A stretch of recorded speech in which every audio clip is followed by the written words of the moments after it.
Caleb, congratulations on your performance today, a worthy Man of the Match award for you, but it came in a defeat. What are your thoughts on what happened out on the pitch? Yeah, a frustrating way to start for sure. The boys are really frustrated back in the changing room, but we were saying, I think you can see how we're going to beat teams. There's moments in the stadium where we get a bit of pressure and you can feel it, like we're going to score here. At 2-1, it looked like we were the only team that was going to win the game.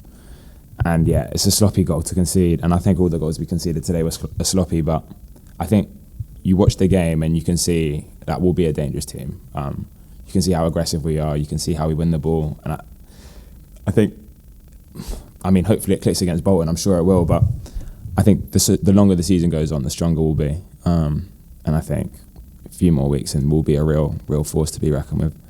You said about the stadium and the atmosphere. You played here, or you would have seen the game against Bristol City last week, and then today was a very different atmosphere and occasion. What was your first sort of proper match day experience at home bar like?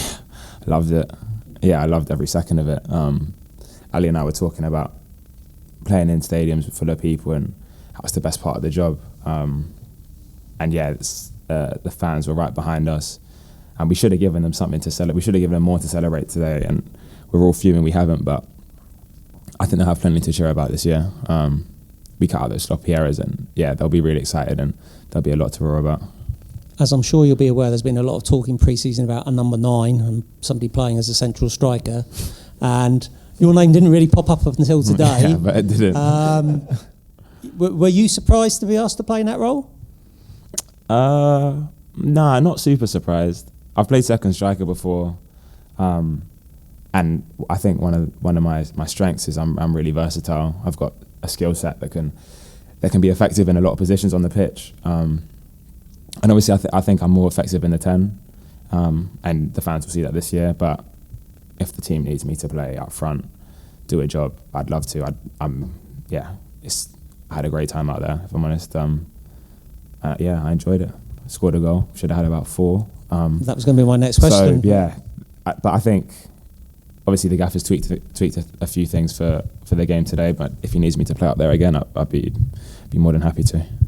You celebrated like you got a goal in the 5th minute. You obviously weren't aware there was any danger of that goal being disallowed. What are your thoughts on why it was disallowed? I just think the linesman was just having me off. I think it was a real strange decision. I was saying, like, defenders do stuff like that, pull shirts, nudge people in the box all the time, and they'll never give a penalty for it. The geezer's about 6'5", and I'm barely 5'8", so I'm unsure how he's given that. I'm unsure how he's seen it, but yeah, hopefully I won't get any more shocking decisions like that for the rest of the season. You had one where the keeper made an excellent diving save to his left not long after that. You obviously scored the goal, but you had another opportunity as well. It's good to get a goal on your debut, but it could have been 2 or 3, couldn't it? Yeah, all 4. And yeah, I won't miss chances like that. The header, I won't miss chances like that this season, or not many of them. And that's what I like to do, like to make tackles, try and create, but what I want to do on the pitch is score goals, and I think you'll see that from me. I try and arrive in dangerous areas, and I don't get disheartened when the ball doesn't come or if I miss, and I'll score plenty of goals from those positions. So I'm not going to stress it. Obviously, I would have loved to win the game for us this year, and I'll go back, watch it back, see what I could have done better. But I know I keep hitting those areas with the quality we've got out wide. I'll score plenty of goals for the team. So yeah, no reason to be too downhearted about it.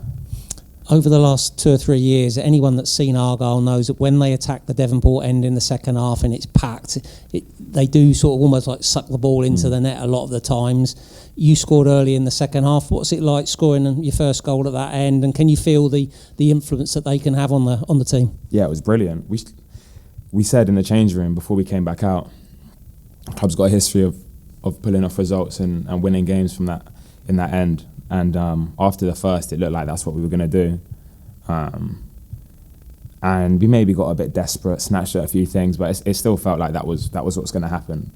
Even if we got to 89th minute, 2-1 down, we still felt that like this is a game that we're going to win. I think maybe the red card maybe even helped them out a little bit. It meant they could sit in a bit more, but it's just a freak goal.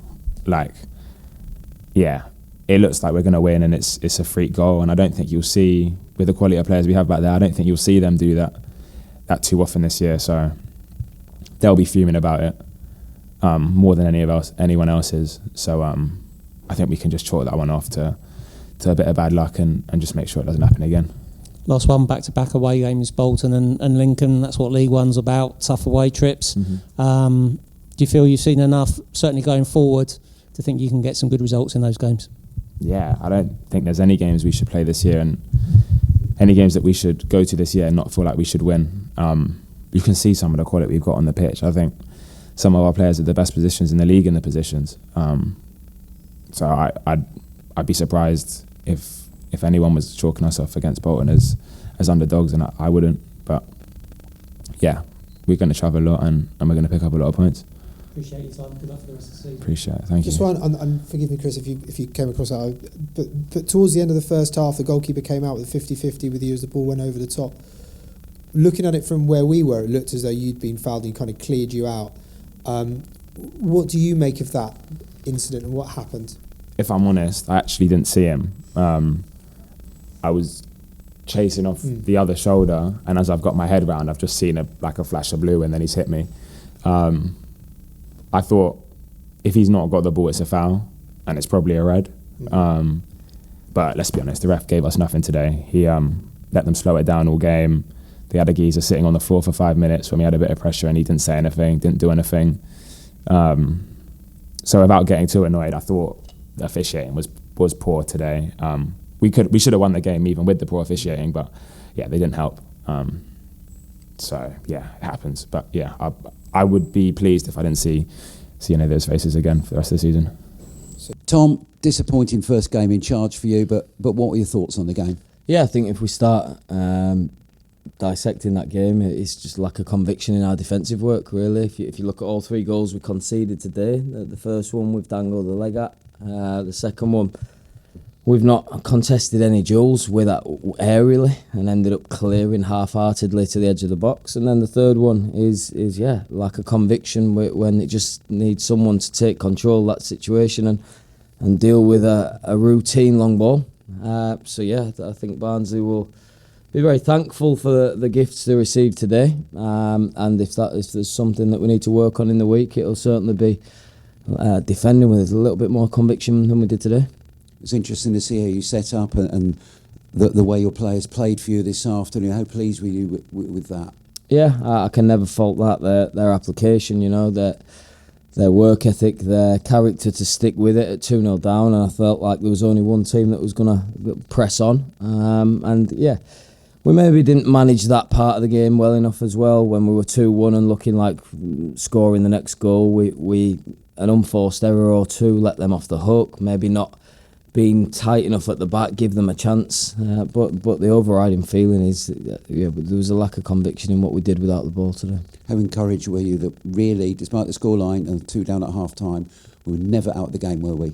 No, that the character and the atmosphere and the Devonport end, we really feel like we're never beaten until it's done. So I was pleased with that character. Now I felt like the opportunity was there to go and turn that atmosphere and that character into points. Now I think the reasons are clear why we didn't make that happen, and that's what we'll work on.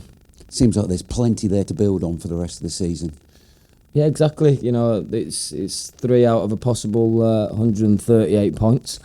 But that if it affects your mentality going forward, it can be a bit more impactful than just those 3 points. If we learn from what we did wrong, it can be something to really build from. But I think what we learn is mentality of if we're half-hearted in what we do, then we're going to get punished. And I think I'd rather the players commit to the wrong thing. At least they're committing to something. And we just didn't show that without the ball in our defensive work today. This out of necessity, obviously, later on, the substitutions looked very brave. You had to go for it, didn't you? Yeah, absolutely. We know that we're sort of lacking that starting centre forward at the minute. But I thought Caleb Watts was our shining star today. I thought he was excellent in that role. And So I can't make any excuses for that. I thought our number 9 did excellent today. And yeah, we've got a lot of young attacking talent to come off the bench with Freddie, with Tegan, with a bit more experience with Pato coming on at half time. So yeah, we've got plenty of attacking options, even though we don't have that sort of starting number 9 at the minute. It's in a defensive area where we're looking a little bit light when I turn round. How many signings do you think you might bring in before the end of the window? Kind of be bold and ask what positions and how the number 9 position is coming along? Yeah, it'll be 2 to 3 for sure. There'll be a centre back, there'll be a striker, and then potentially we'll highlight somewhere else, or somewhere might highlight itself in the next few games that where the third one needs to be. But in depth, in a little bit of quality, and certainly in numbers, we're 2 or 3 short right now. Anything soon, especially in the number 9 position? What was that, sorry? The number 9 position, anything soon in terms of that? Like I said, you need 2 to tango for a deal. The reasons why it's not coming off are not financial. With the clubs seem to be 99% there, and then you take a backward step, but that's all part of negotiating. I'm not too involved in that one, and for everyone's sake, we hope it's sooner rather than later. Tom, hello. Are you still hopeful that the target that you've lined up, that you talked about on Thursday, are you still hopeful that he will come to this club? Yes. So yeah, it's my focus has really been on the team this week, and it will be now. I can really take part in the recruitment and the negotiating or whatever. Some of my energy is directed towards that, but now we're in the thick of it. I think I'll leave that to David and the guys and Tom Randall, but it's in hand. Like I said, they are doing absolutely everything they can do, and you need 2 to tango at times. Have the defensive errors that you've flagged up raised the importance of getting another centre back into the team? Yeah, and listen, I think even if it offers that extra bit of competition, I think it's healthy for the squad that guys know there's a certain level of performance that you need to hit to play. At the minute, we've just not got that depth to offer the competition. Now, I think that the guys at the back will know that they can do better than what they showed today. They've shown me that all pre-season. Unfortunately, first time we've really shown a lack of conviction is on the first game of the season, and mentally we need to make sure we're not affected by it and improve from it. I'm sure I wasn't the only one who was wondering who would start in the number 9 position up front for you today. I probably wasn't expecting Caleb Watts, but he was excellent. I mean, a clear man of the match. I think everyone would agree with that. When did you decide on using him in that role, and what did you think? It was a bit obvious, but what did he bring to the team today? Yeah, so listen, the game is always about in possession and out possession. So when we think of our number 9, yes, in possession and can he score goals is always the first thing, but out of possession you won't find a better centre forward, the way he presses, the way he gives us control that way. And we went back over his old footage, and can he make those channel runs? Can he play on the shoulder? Does he know where to be inside the box? And he ticked all those boxes. Malachi's had a great pre-season, and freeing Caleb at high up the pitch meant that I could get Malachi in the team as well. So that was important to me. And yeah, Owen is certainly not disregarding Owen, because he's an actual centre forward, but we're asking a lot of him this early in his Argyle career to be our number 9 and take that responsibility, and there's a lot of development left in him that one day we hope he can be. It's just come a little bit too soon for him. Was Bim close at all to playing today? You said it was touch and go. Yeah, so Bim we'll have available for next weekend, we've missed him. Looked like Caleb giving you a great start in the 5th minute with the goal that was disallowed. Have you seen it back? What was the reason for it being disallowed? I don't want to get too involved in the officials today. It was if you give the foul for that, you certainly give a foul on Sorinola for the second goal. But like I said, our second goal, if we're dissecting our second goal, we should not be going towards the referee's decision. We should be looking at what we could have done better. It's one of those regrets I'll have for the next 7 days, that what could have been if we'd have scored 5-6 minutes into the game, and how good this afternoon could have been, and the atmosphere and everything with that. But yeah, there was a few that we can feel a little bit hard done by today.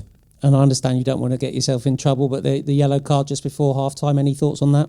Yeah, when there's a lot of big decisions to be made, you generally see them being, if they're all down the middle, you generally see them being shared out, and today just wasn't the case. Yeah, Caleb Watts has been hit by a bus, Just blue bus. Yeah, just before half time, and it was a big decision that he had to make. If he gave a foul, he didn't want to make that. The goal that never stood, you rarely see them brought back and disallowed. Now, if it was VAR, you could say it's a foul, but if it was VAR, Sorinola was fouled in the build-up to their second goal. Just a frustration on my point of view. You normally see that those big decisions are balanced, and today they weren't. You took Brendan off at half-time and replaced him with Jamie. Was that anything to do with the follow-up from the yellow card just before half-time, or more of a tactical decision? A bit of both. Yeah, Brendan will certainly know that he can play better than he did, both with and without the ball. And yeah, the yellow card confirmed that decision. And Pato's a good player at this level, so yeah, there's a few reasons why we made that substitution.